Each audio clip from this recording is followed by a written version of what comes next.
Good morning বন্ধুরা, আজকে আবার চলে এসেছি আপনাদের সাথে। আজকে আমি বানাচ্ছি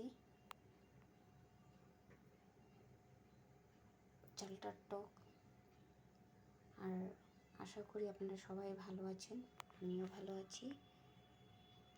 তার জন্য আমি আধা ফোলা চালটা নিয়েছি, সামান্য বানাবো ফার্স্ট টাইম।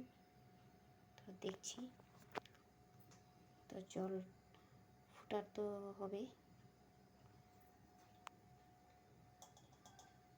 সামান্য হলদি, নুন,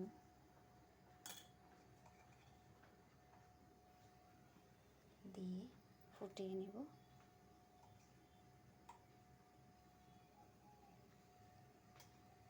দিচ্ছি